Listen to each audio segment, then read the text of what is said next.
Hoy en la mañana siempre saco mis cartas del tarot para saber cómo me va a ir en el día y me salió una carta muy bonita, positiva.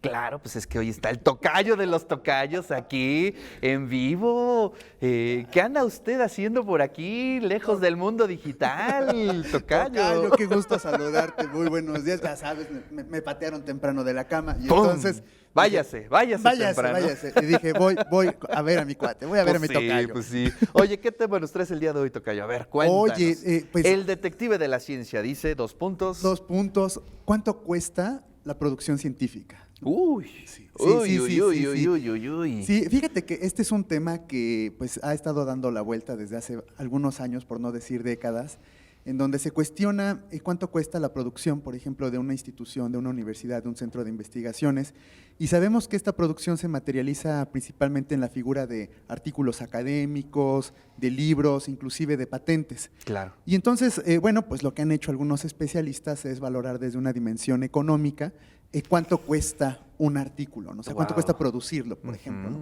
Y entonces, bueno, lo que se les ocurrió es agarrar una regla de 3 y decir, bueno, pues vamos a analizar la labor, ¿no? Claro. Los materiales y los insumos que sí o sí son básicos, ¿no? Claro. Entonces, la labor tiene que ver, pues, propiamente con el quehacer del científico, no de la científica, y para eso, pues, lo que vamos a hacer es valorar cuánto gana, ¿no? O sea, vamos a irnos a su salario y pues nos vamos a dar cuenta que el salario pues es diferenciado porque hay categorías, hay profesores de tiempo completo, de medio tiempo, de hora clase, Claro. y dentro de esos hay sus propios niveles, ¿no? Así es. Entonces, pues ahí tienes un factor, ¿no? El factor de cuánto cuesta emplear a una persona de este nivel, que dicho sea de paso, pues son personas altamente formadas en términos académicos. Y luego es cuánto tiempo le dedican de su jornada. Y aquí hay un dato que me pareció interesante. En general, el 40% del tiempo de un académico lo destina a la investigación, otro 40% en docencia y el 20% entre extensión, difusión, a lo mejor hasta servicios de consultoría. Claro. Estos datos, claro, pueden ir variando de universidad a universidad, ¿no? Y de país en país, Y de porque país bueno, en sí hay país, distintas exactamente, perspectivas, ¿no? Luego la parte de los materiales, ¿no? Que tiene que ver, por ejemplo, si tienen laboratorios, equipos, pólizas de mantenimiento de los equipos, ni qué decir de las bibliotecas, ¿no? Los altos costos que representa mantener Las plataformas, ¿no? De búsqueda, de recuperación de documentos especializados, porque si no tienes eso, pues ¿cómo te vas a enterar del estado que guarda tu disciplina? Sí.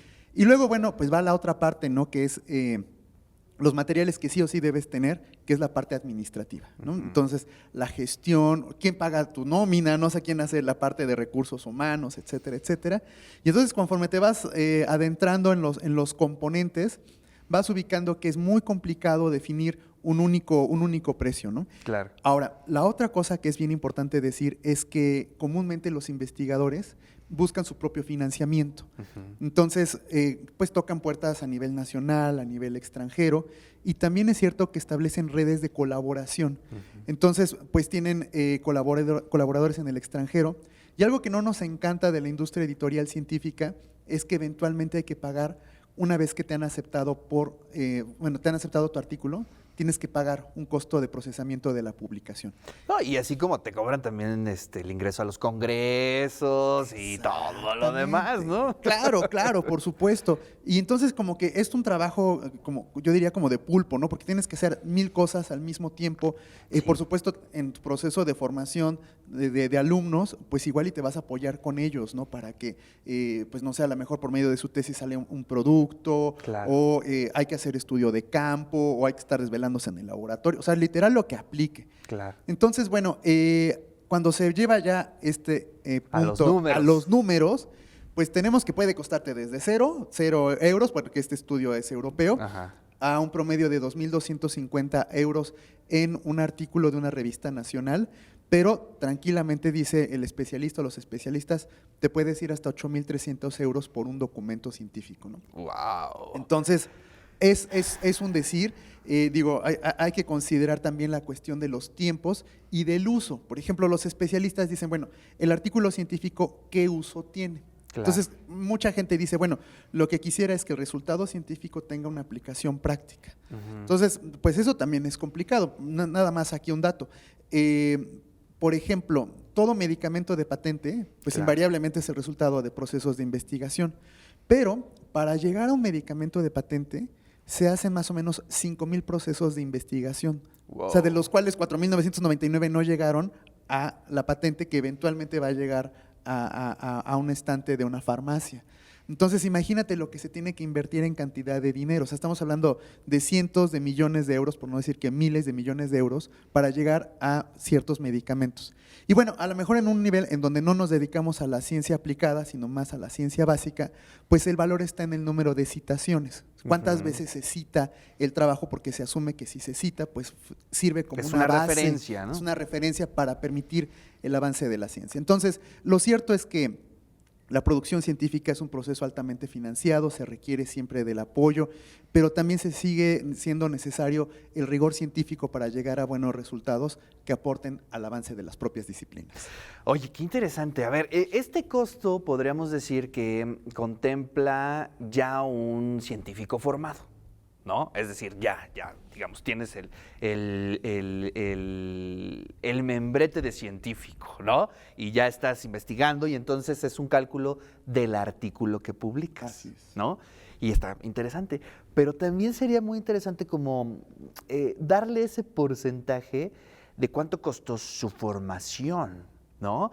Porque también eso es algo bien interesante. Digo, un científico es producto de muchos años y de mucha inversión. Digo, por ahí hay estudios ya bien muy objetivos de cuánto cuesta un estudiante universitario en México, por ejemplo, ¿no?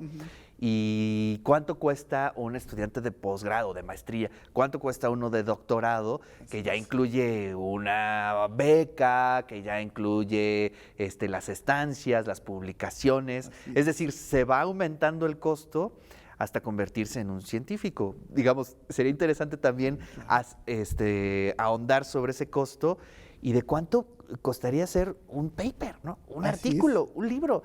Uf, tremendo, ¿no? Sí. Y ¿sabes qué? También es bien importante en este nivel de estudios marcar la diferencia entre disciplinas. Exacto. ¿Verdad? Sí, Porque, es bueno, muy importante. aunque no nos guste, los de sociales salimos un poquito más baratos. Sí, no, pues sí. Yo siempre se lo dije a mi mamá, ¿no?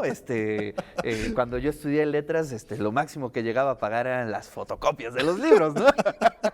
Sí, los de sociales somos un poquito más baratos, pero los sí. de exactas, los de naturales, hay inclusive algunos posgrados, he escuchado, en donde si no entras con un financiamiento de una empresa, pues no te puedes tú pagar, ¿no? Claro. Un doctorado, ¿no? Porque pues ya hay literal ciencia aplicada con altos costos, ¿no? En el proceso formativo. Oye, pero qué interesante. Digamos que esto solamente está como visto en el aspecto europeo, ¿no? Pero también sería interesante como voltear a ver, pues en Latinoamérica, ¿qué sucede, no? En México, por ejemplo, claro. ¿no? ¿Cuál es el costo? Pero bueno, pues es un buen acercamiento, sin duda alguna. Así es, Tocayo, y pues seguiremos investigando. Tocayo, muchísimas gracias por venir hasta acá. Ya seguramente ahorita te vas a ir a desayunar a algún bonito lugar. Y bueno, pues como siempre un placer recibir al tocayo de los tocayos, al detective de la ciencia.